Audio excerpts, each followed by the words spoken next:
Salutations, chers amis. Je présente à votre attention les dysfonctionnements et pannes les plus courants qui surviennent sur la Lexus GS. La plupart des GS sont à propulsion arrière, la transmission intégrale est rare dans ces voitures.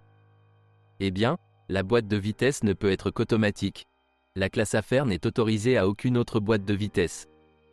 Le GS 300 Junior, avec un moteur 3G RFSE en version européenne, dispose d'une transmission automatique Aisin à 6 vitesses de la série A960E.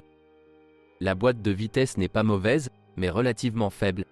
Elle est conçue pour un couple de seulement 320 Nm, et le moteur développe jusqu'à 314 Nm. C'est dur pour elle ici. Les GS 350 et GS 430 avec moteur 2G RFSE et 3 UZFE, ainsi que les rares GS 300 américaines ou asiatiques avec 3G RFE, sont propulsés par les A760E A761e, A761F à transmission intégrale, plus puissants et plus solides. Ils résistent aux 420 Nm de couple, et lorsqu'on travaille avec un moteur de 3,5 litres, 377 Nm, il reste une réserve décente. Mais avec un moteur de 4,3 litres, ces transmissions automatiques fonctionnent presque jusqu'à la limite. Elles produisent 417 Nm. Après le restylage, la GS 460 a commencé à être équipée d'une boîte de vitesse AA80E à 8 rapports, capable de supporter jusqu'à 600 Nm, ce qui couvre de loin les capacités du 1U RFSE de 500 Nm. Je voudrais dire qu'il n'y a aucun problème avec la transmission, mais malheureusement, ce ne serait pas vrai. Sur les voitures équipées de moteurs d'un volume de 3,5 à 4,3 litres, la durée de vie des transmissions et de l'arbre de transmission ne dépassera probablement pas 200 000, et encore moins pour les coureurs, dont les fans de la marque sont nombreux. Et même avec des moteurs de 3 litres, la partie mécanique de la transmission est loin d'être éternelle. Les transmissions de l'essieu avant des véhicules à traction intégrale sont très faibles et leur couvercle se déchire souvent, ce qui doit être entretenu. Pour les réparations, vous pouvez prendre des composants contractuels du Mark X, mais lors de l'achat, vous devez vérifier soigneusement l'état des pièces, en particulier de l'arbre de transmission. De plus, il ne faut pas oublier de vérifier l'état de la boîte de vitesse arrière. Les fuites d'huile et les bacs de montage cassés devraient susciter des inquiétudes.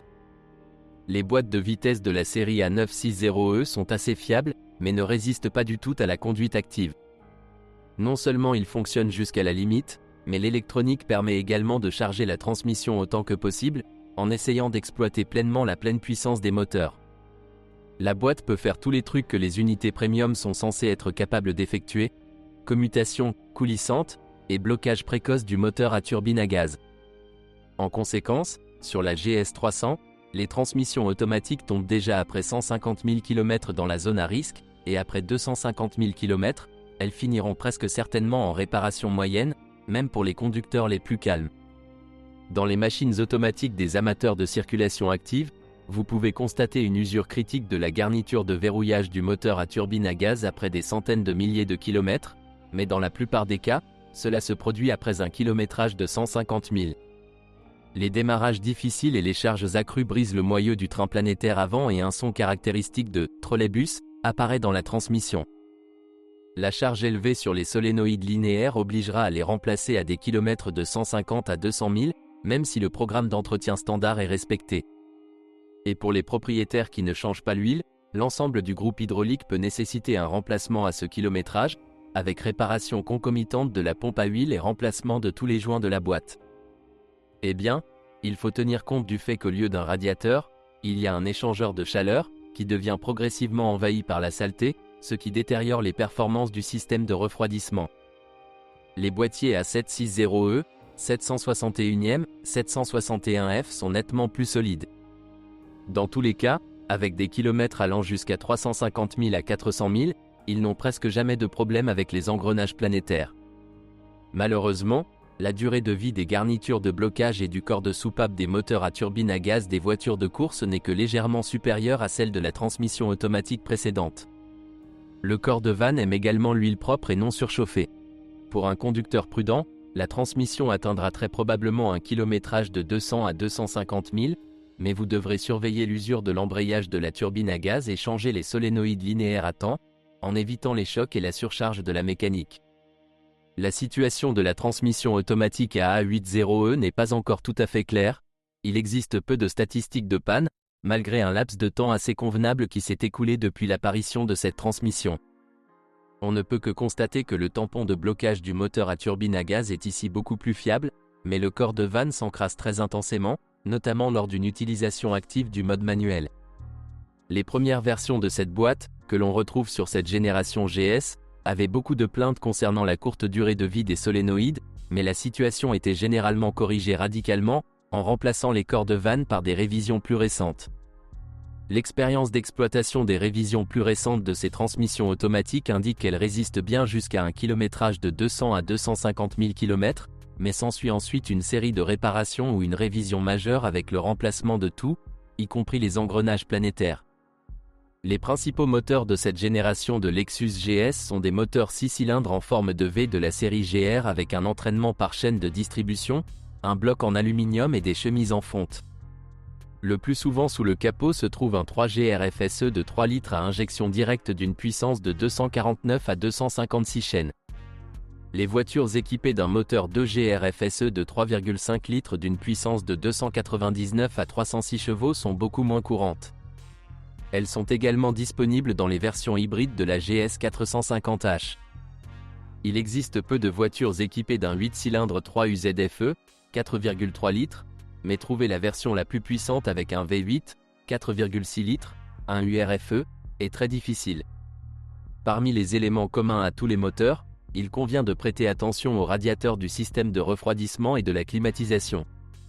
Ils sont denses et s'encrassent très intensément, et le radiateur moteur est également sujet aux fuites en partie basse. Par conséquent, le système de refroidissement doit être inspecté chaque saison. L'un des problèmes les plus désagréables de toute la série GR jusqu'en 2008 était la défaillance du tube d'alimentation en huile de la culasse, code 15 707 3101. Son insert en caoutchouc s'est rompu, après quoi le moteur a perdu de l'huile. Si cela se produisait pendant la conduite, le moteur s'arrêterait complètement et inévitablement. Vérifiez ce tube. S'il s'agit d'un type ancien, remplacez-le par un tube entièrement métallique, code 15 772 31 030. Souvent, lors d'un démarrage à froid, vous pouvez rencontrer des bruits de cognement provenant du mécanisme du régulateur de phase et des erreurs dans le système de contrôle de phase. Si le remplacement des vannes ne résout pas le problème, vous devrez alors changer les raccords du régulateur de phase.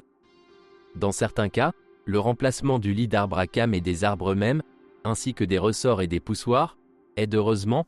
Les lits ici sont fabriqués séparément de la culasse elle-même.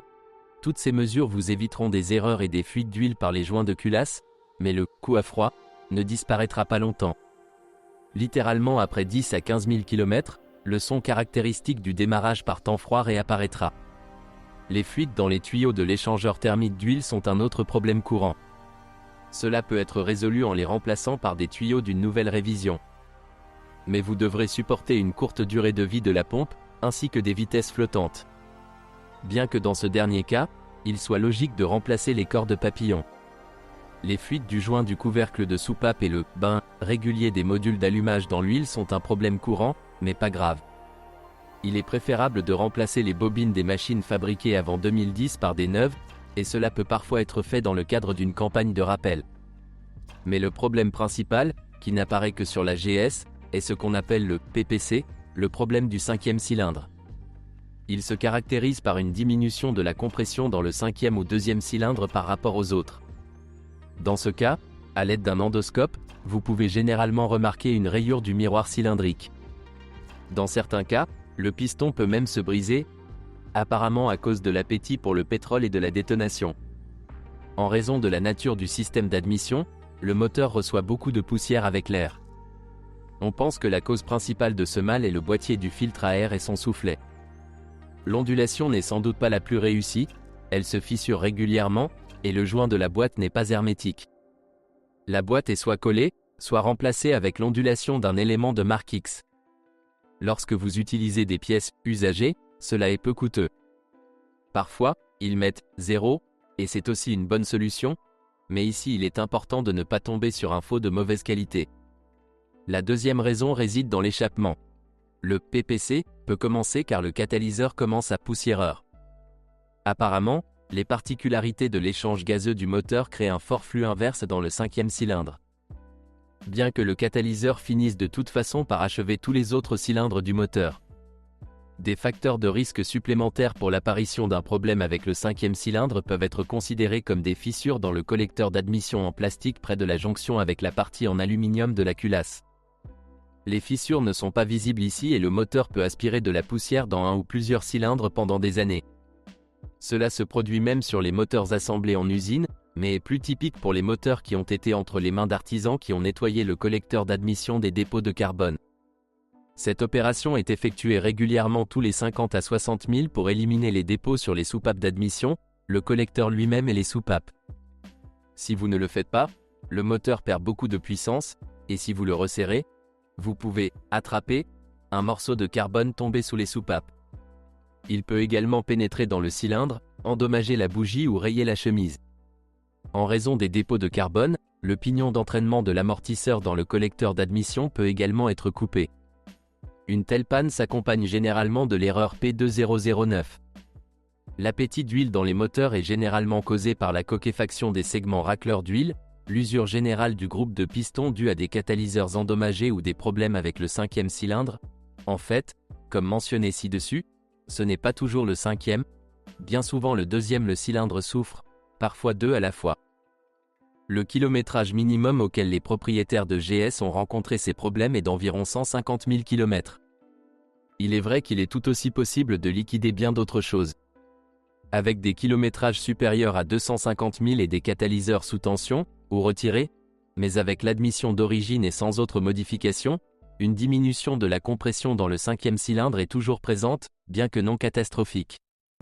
En règle générale, un moteur est considéré comme opérationnel sous condition si, avec une compression de 13 à 14 dans tous les cylindres, le problème est de 8 à 9. Si vous choisissez la bonne huile, rien de grave ne lui arrivera, mais lorsque la compression descendra à 6 à 5, le moteur commencera à « sauter » et l'augmentation de la consommation d'huile qui l'accompagne créera les conditions préalables pour réduire la résistance à la détonation de le mélange dans le cylindre « malade ». Dans ce cas, vous pouvez très facilement casser le piston. Le moteur est difficile à réparer. Son manchon n'est pas soigné partout, et cette opération nécessite un matériel de qualité. Dans l'est du pays, les moteurs sont simplement changés, mais dans la partie européenne, ils entreprennent parfois des réparations. Les unités sous contrat peuvent encore être trouvées à moindre coût et en bon état, mais avec les moteurs d'origine, après 250 000 à 300 000 km, le piston, la culasse et presque tous les accessoires nécessitent des réparations sérieuses. Le plus souvent, ils achètent des moteurs marque X, bien que les moteurs GR se trouvent sur de nombreuses voitures. Il est généralement moins cher d'acheter du 2GR FSE auprès d'autres modèles, et chez Marque, il est pratique d'acheter un groupe motopropulseur complet avec boîte de vitesse, admission et tous les autres équipements. Le moteur 2GR FSE ne diffère que par son volume plus important et sa sensibilité sensiblement plus grande au fonctionnement du système de refroidissement. Dans le même temps, il est plus disposé à consommer du pétrole en l'absence de conditions préalables évidentes au problème. Les moteurs 3UZFE de 4,3 litres sont un excellent exemple de moteur old school fiable. Ce moteur n'est pas fragile, léger, doté d'une courroie de distribution simple et fiable, et il peut littéralement parcourir 1 million de kilomètres avant de grosses réparations. Bon, d'accord, un demi-million avant la révision de la culasse et le remplacement des segments. Quoi qu'il en soit, les fans de TLC vous diront beaucoup de bonnes choses sur lui. On le trouve rarement sur la GS, et une partie importante des oies qui l'accompagnent sont le résultat d'un échange au lieu du moteur GR mort. Heureusement l'use est moins cher et plus fiable. La durée de vie du 1 URFE est nettement inférieure à celle de son prédécesseur et le V8 est extrêmement coûteux à réparer. Les fans de TLC ne sont pas satisfaits de ce moteur. Mais je pense que si vous avez besoin du moteur le plus puissant de la GS, alors mes conseils ne vous intéressent pas particulièrement.